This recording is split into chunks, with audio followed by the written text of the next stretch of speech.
across the state and in California and across the U.S. What we saw last Friday in the community of South Park is a cruel reminder of how far we've gone in losing this democracy in our country by this administration. There is no doubt that the attacks that we saw in South Park are reminiscent of dictatorships that we have fought in this country to defeat. And now we have military grade weaponry being used against civilians. As the workers who made this economy work are being rounded up, are being sent into detention camps, and a wave of terror has been unleashed by this administration, and the labor movement stands clearly and unequivocally that we will not stand for it, not in our city, not in our watch. And today we're gathered with all labor leaders here today to make that very clear statement to this administration. You come for one of us, you come for all of us. That's right. You come for one of us, you will come for all of us. And we will not stand it. We will not stand and we will fight shoulder to shoulder with our brothers and sisters. I want to invite our leader, Bridget Browning, who heads the Labor Council for San Diego and Imperial County. Bridget, thank you for being here. Good morning. I'm proud to stand here. We are with the Labor Council. We represent 200,000 workers in both San Diego and Imperial counties, the majority of whom are immigrants. What's been happening here at this courthouse, what happened in South Park, what happened outside of Padres game is not enforcement, it's terror. Agents in military garb acting like San Diego is a war zone. They handcuffed workers, they fired explosives near families, and they've left workers and families trembling. This is what happens when politicians treat human beings as if they're targets. These raids aren't just about immigration, they're about power. When ICE drags a cook or a street vendor with no warning, it's a message to every worker, you're disposable. But let's be clear, our economy depends on those workers. They cook our meals, they clean our hotels, they built this city. Terrorizing them is terrorizing all of us. Trump's playing a long game. He's testing how far he can push using ICE as his personal army to scare workers into silence and send them to concentration camps. Why? Because terrified workers don't demand raises. Divided workers don't unionize. When they've crushed the most vulnerable, they're going to come for the rest of us. Right now, parents are afraid to drop their kids at school. Workers are not going to work. Businesses are losing staff. This is what law and order really looks like. Communities torn apart while Trump's billionaires get richer and richer off our fear. We won't be terrorized. We're fighting to free every detained worker. We're warning every politician, stand with workers or get out of the way. When the neighbors stood in those streets yelling, let them go, that was real power. That's with San Diego that we should all join, not fear, but solidarity. Thank you.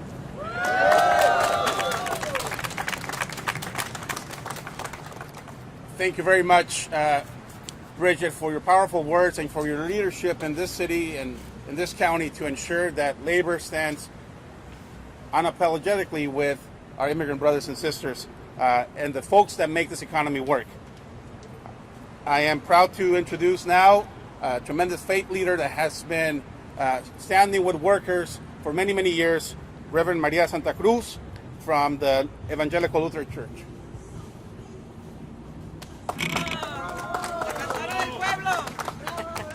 Thank you. Good morning. Good morning. Good morning. It is a pleasure being here this morning, and I feel very, very blessed to be here, standing here and speaking about injustice.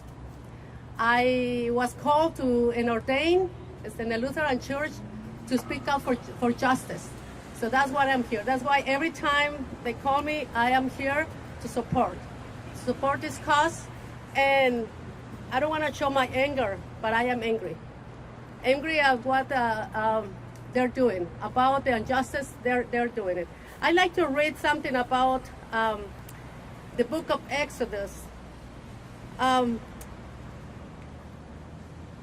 Lord says, I am the God of your father, the God of Abraham, the God of Isaac, and the God of Jacob. At this, Moses hid his face because he was afraid to look at God. The Lord said, I have indeed seen the misery of my people in Egypt. I have heard them crying out because of their slave drivers, and I am concerned about their suffering. So I have come down to rescue them from the hand of the Egyptians and to bring them up out of the land into a good and spacious land, and the land flowing with milk and honey, the home of the Canaanites. What I chose this text, how many Moses are we here? How many Moses, how many of us have felt the calling of God to come and rescue the people who lived in slavery? So, are you with me? Yes. So we are called to speak for those who cannot.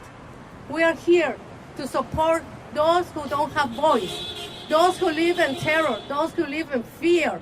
So that is not fair that they live it's like slavery. The slavery is all past. But people are living here, people who they don't do nothing but work hard. Working hard just to support their families, just to bring some food on the table. What do they have done wrong? Nothing. What happened in South Park at the restaurant is not acceptable. What happened in Mission Bay is not acceptable. Now people cannot just go, not even to work. People cannot go to have a little bit of fun after they work. That is a shame. It's a shame of people who do that. So I invite you to please, don't hesitate to call others. Don't be afraid. Don't be afraid. Just fear God if we don't do what God is calling to do. I belong to a Justice Overcoming Boundaries. So we speak out for justice. We speak out we break boundaries. Because those who do not respect, we have to show respect. We have to show respect, but also we have to show that we're here to speak up for justice and to show that God is not sleeping. God has not forgotten for those people. God is still present. God is still active and through us. And we have to show them that we are still alive. And we are not fear, like Christian said. We are here. If they come for one, they come for all of us. Right? Thanks be to God, and thanks be to God for this moment. Thank you. Thank you very much, Reverend, for your powerful words. I want to invite a tremendous leader of working families across the state of California who's championed the issue of immigrant workers and who's made it absolutely clear that the labor movement stands with immigrant communities, and immigrant rights are union rights, and immigrant rights are worker rights. So when we say that if they touch a worker, they touch all of us, we mean it. And today, this show of power is to send a clear message to this administration. We will fight back. We will fight back with everything that we have. And we know the power that they have. They showed that force against civilians just a few days ago in South Park. But that cannot be the new normal. And Lorena Gonzalez has made that very clear. It's my pleasure to invite our leader, Lorena Gonzalez. My name is Lorena Gonzalez, and I am the president of the California Federation of Labor Unions that represents 2.3 million union workers in California from 1,300 different unions. What we saw and what we're seeing in the United States isn't what they told us. They told us it was about criminals and making America safer. Now, those of us who have worked in the immigrant community for years knew that was bullshit. But now we're seeing there was nothing safer about what ICE did in South Park. There was no belief that those residents, that those workers need to be protected. It was about scaring workers. I'm old enough to remember when my father came to this country, invited, although without a lot of, invited to do hard work, if you will. And in those days, we knew that it was always dangerous, that a grower, if he decided at the end of season that he didn't want his workers anymore and didn't want to pay them their last paycheck would just call La Migra. They would just call Border Patrol and have them deported. That's what MAGA and these folks want us to return to. It's not about the rule of law. And in fact, it's labor unions and workers that are trying to actually have the rule of law. Workers should be paid for their work. They should be safe at work. When they're invited in to do a job by that employer, they should be treated with dignity and respect. And it is being made clear to these workers by this administration that they best not ever complain, that they best not out themselves in the least bit, that they best not tell their employer no, because they will go into workplaces and drag out folks who all they are doing is making a living for their family. These are people who are making our community strong, making our family strong, whose kids go to our schools, who live next door to us, and who clean up after us, feed us, take care of our kids, and make sure that this city, county, and this state continue to work. We have to stand up for otherwise law-abiding workers who every day help make California work. We cannot allow ourselves to be split. That's what they want. They want to split up workers and point to somebody and say it's their fault. It's not their fault. It's corporations' faults. It's employers' faults. It's this administration's fault. It is not the fault of immigrant, hardworking workers. And all I can say is we're not going to be shut down or shut up. That's what this administration wants. You see it on social media. You see it in their comments in the press. They want to scare us into silence, those of us who advocate for workers, those of us who advocate for immigrants. But we will not be shut up. We will continue to stand shoulder to shoulder. That's what the labor movement is about, and we will fight to protect every brother and sister who works for a living here in California. Thank you.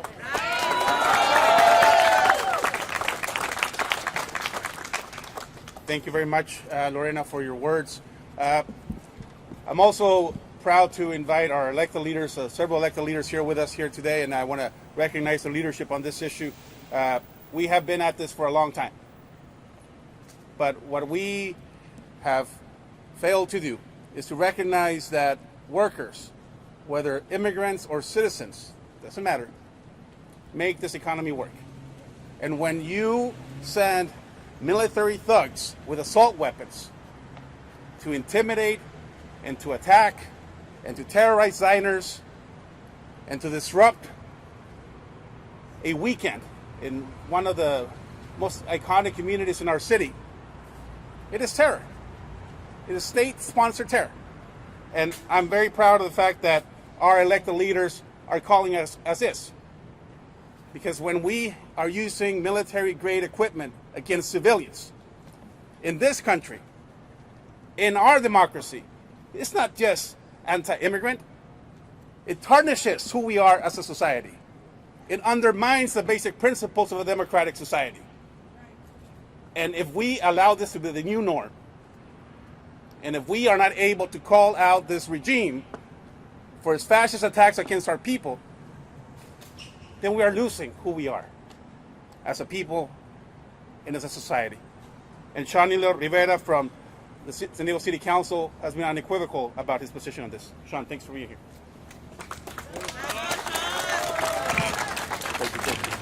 Good morning, everyone. Again, my name is Shawnilo Rivera. I'm very proud to represent San Diego City Council District 9. I want to thank the folks who've already spoken. What we saw on Friday night was terrorism. It was an attempt to intimidate, through fear, through violence, all of us into submission and compliance. And we have to call it for what it is, terrorism. And when I called that out, Stephen Miller tried to set the MAGA machine on me and all of those who are standing against terrorism in San Diego. And that is fascism. And we have to call that for what it is. Because if we do not stand up now The whole thing will be gone before we know it. And there's certainly some people who are watching this and who will watch this and say, this doesn't apply to me. I'm a citizen. It applies to all of us. They did not care who was sitting there at that restaurant that night. They did not care who was on those streets. It is not about citizenship. It is about power and authority and dominance. And their dominance over us so that they can continue to make millions and billions on their backs and on our backs while we suffer. And we will not stand for that. Will we stand for that? No! Will we fight back? Yes!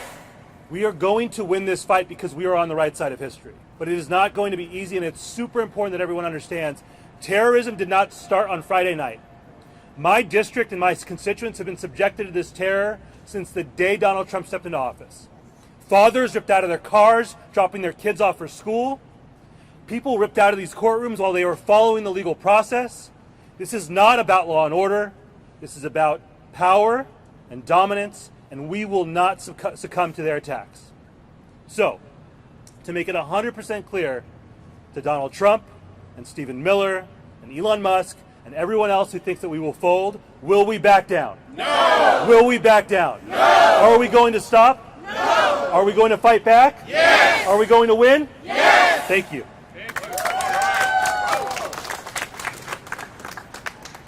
Thank you very much, Council Member, for your words.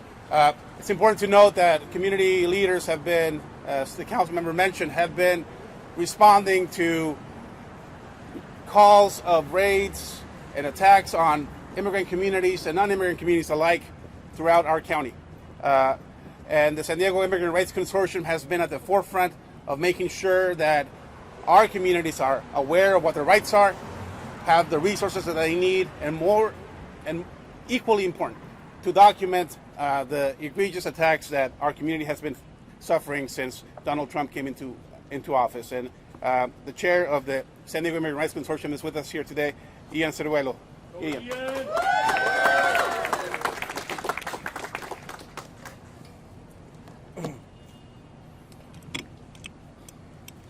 Good morning to everyone.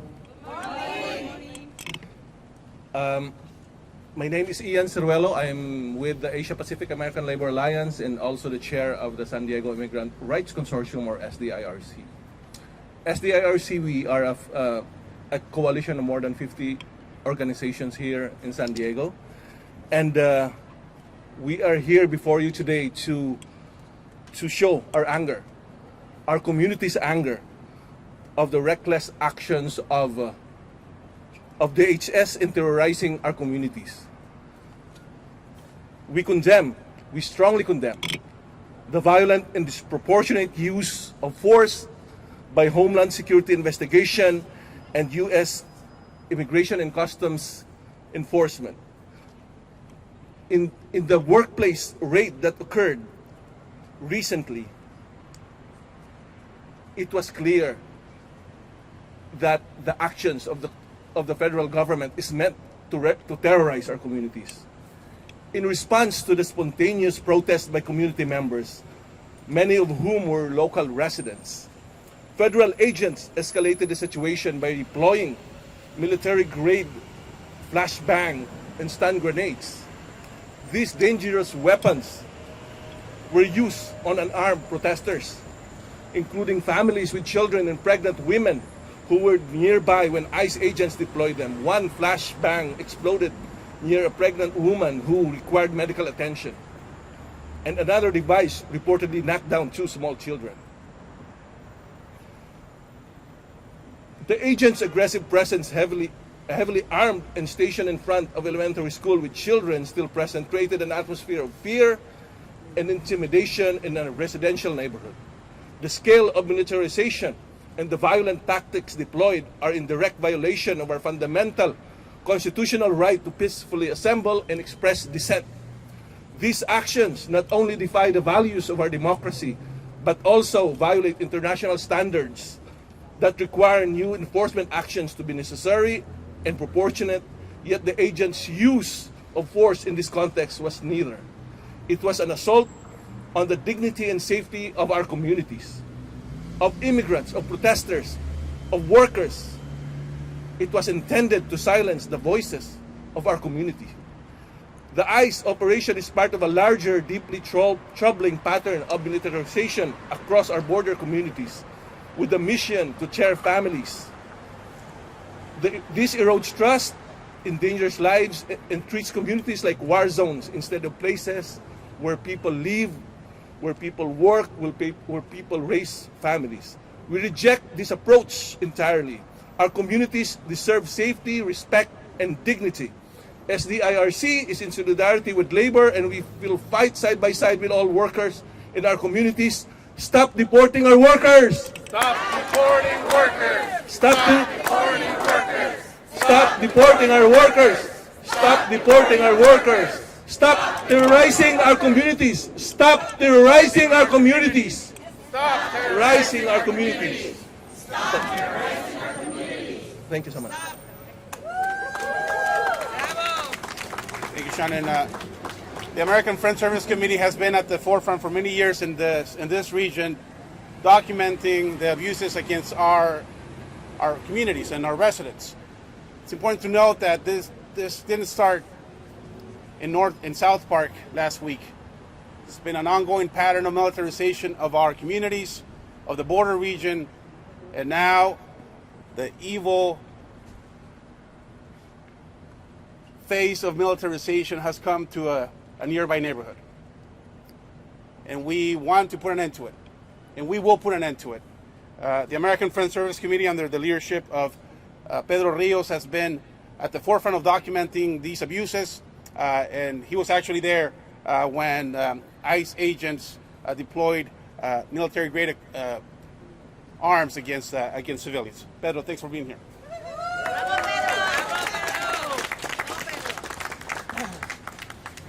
Thank you, Christian. Buenos dias, good morning.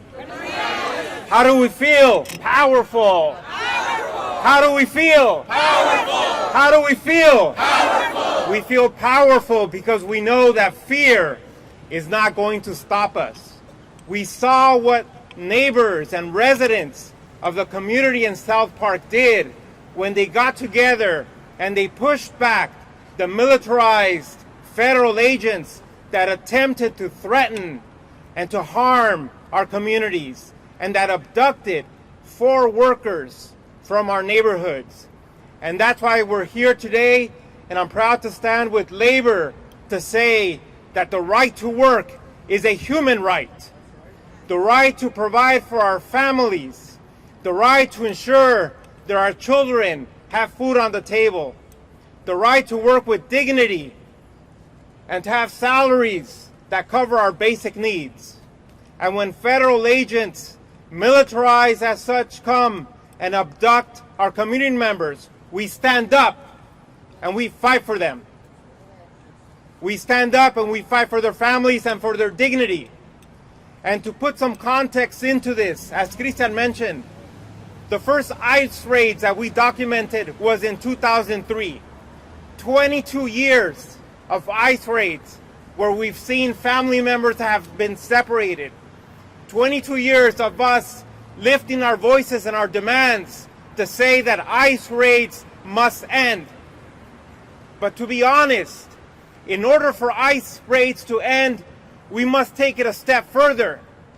And we must say ICE must be abolished. That's how we get to a place of justice. That's how we get to a place of community healing. We can't continue in this way because the infrastructure is a juggernaut. It is huge, it's large. The amount of funding in its budget will be triplicated. And unless we're calling for an end, a true end to ICE raids, then we have to be truthful about our vision for a just society. And I challenge all of us here to take that step and to say a vision is abolishing the state-sponsored agencies that are creating so much harm to our communities. When you stand with children who have had their fathers incarcerated, abducted, and disappeared, it's not only disheartening, but it really places a hollow feeling in your soul. And we can no longer tolerate that. And if we're taking a step against fascism, then let's take it all the way and call justice is when we're calling for healing. And we can't have healing unless we have a vision that really establishes equality and equity for all, and upholding our basic human rights, which is the right to work and sustain our families. Thank you, everyone. Thank you very much, Pedro. The folks standing behind me are the folks that make downtown shine, that clean after us, that have fought for our democracy, making sure that we engage in civic engagement, that go fight at the County Board of Supervisors to have a fair budget, that advocate at Congress and on Capitol Hill and in Sacramento to pass laws. These are the immigrants that make this economy work. These are the immigrants that make this country what it is. And this is a call, and I know there's a lot of folks who hide their faces with masks and use weapons to intimidate us. All the speakers said it, and then I'll open up for questions. We are not afraid. We are angry. Yes. We feel betrayed by some elected leaders who take a while to respond to this. But elected leaders who are in Congress have to do more than just have press conferences about it. Their job is to go and ensure that they stop this in Congress. But you're not going to do it with press conferences or statements or hollow statements. Their messages ring hollow when our communities are under attack, when babies are being taken away from their mother's arms, when they look the other way, when it is time to do the right thing in Congress. This is a call not just to those folks who are pushing this in the MAGA world, but also the folks in the opposition. You are failing our democracy. You are failing our communities, and we will not stand for it. We will continue to fight like we've always fought, to make sure that people get out to vote, to make sure that we pass the laws that need to be passed, and to keep this economy going. So con estas manos, compañeros, hay que poner las manos arriba. Con estas manos, with these hands, we clean this economy. And with these hands, we will defend this democracy. Yes. With these hands, we will fight. And we will continue to fight until we win, because we must win, because fascism cannot stand in our democracy. Happy to answer any questions. We're open to one-on-one interviews. Yes. The application for the search warrant for the Operation South Park alleges that the owner was abusing employees between 12 hours without any breaks and essentially verbally abusing. What do you say to that? Well, look,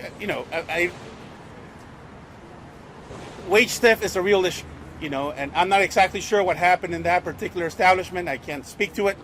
But if the premise of using soldiers with assault weapons is to protect workers from wage theft or exploitation, what kind of outside world do we live in? If anything, should have the Department of Labor, the Labor Commissioner, conduct an investigation, lean on our local Office of Labor Standards that we have in our county and our city. We have mechanisms to ensure, we have a lot of organizations here to ensure that workers who are exploited, and again, I'm not sure what's happening in that particular establishment, but if the premise and the justification to use military-grade equipment to deploy soldiers who hit their masks, who hit their faces with masks, is to protect workers from wage theft or exploitation, it is one of the most outrageous and ridiculous justifications to use the kind of military tactics that were used against civilians. It is shameful. They did find, though, that almost 50% of the workers there they falsified paperwork before they went in. Look, again, I'm not going to comment. I don't know what's happening in that particular establishment, but we have to come to terms with our own hypocrisy in this society. And until we do that, we're not going to be able to address the real issues here. It's no myth that this country has grown dependent on undocumented workers for decades. It's the reason why both Democrats and Republicans have agreed to not pass a pathway to citizenship. Because they feel that if we keep workers terrorized and hanging by a thread, that they're easy to exploit. So companies are making a profit, a whole lot of money, on the backs of workers. These are the folks that the lunch that we're going to have later today was picked by undocumented workers. And it's no secret, it's no myth.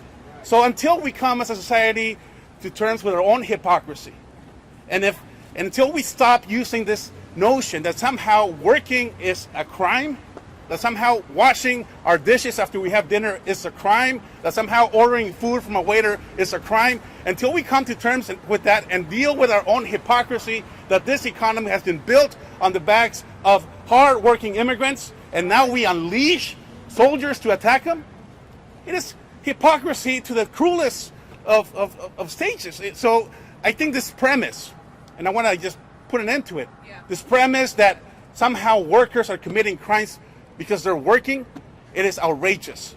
It is outrageous. I just want to call attention to something. Everything the Christian said, and then falsifying documents. They sent masked, armed troops into a neighborhood with high-grade military weapons for fake papers. The suspicion of fake papers, that is crazy. That is terrorism and that is fascism. So the idea that suspecting someone of using fake documents, are those documents going to kill someone? Are those documents going to make somebody die? Absolutely not. We cannot stand for that. And if they had half the interest in ensuring the documents were real that they did for the billionaires who are cheating on their taxes, as they did for the workers who are making our economy run, this whole entire country would be better off for it. So do not pretend for a second. Nobody here should fall for that. It is a lie. It is an absolute deceptive tactic to distract from the fact that they're trying to terrorize communities. That is absolute and utter bullshit. Look, the solution is clear, and it has been clear for many, many decades. We've offered in 2006, almost 25 years ago, is that right? Is my math right? 20 years ago? A long time ago. We've offered a bipartisan pathway to citizenship, a bill that both Democrats and Republicans agreed. Now, it wasn't a perfect thing, but in this country, until we recognize that workers should have a pathway to citizenship, not because they're begging for it, but because they built the economy of this country on their backs. That is the solution. The solution is not thugs with their faces hidden with masks and assault weapons being deployed into South Park. If that is the solution to deal with immigrant workers, what kind of a country are we? The solution has been on the desk of Congress people for over 2 decades, and they refuse time and time again to pass a pathway to citizenship to workers. Instead, this administration is taking those statuses away from people and are sending troops into our neighborhoods. So it is, and we urge the media to ask the tough questions. Members of Congress cannot just speak about this issue. They must act on it, regardless of what side of the aisle they're on. That is what we are demanding. We are demanding to ensure that the agents that use military-grade weaponry against civilians in South Park are investigated and are held into account. We are demanding that those workers that were held and were abducted, that their rights are protected, that they have counsel. That's what we're demanding. And we're asking you to ask those tough questions to members of Congress. Any other questions? If not, we're open to one-on-one interviews. Thank you very much.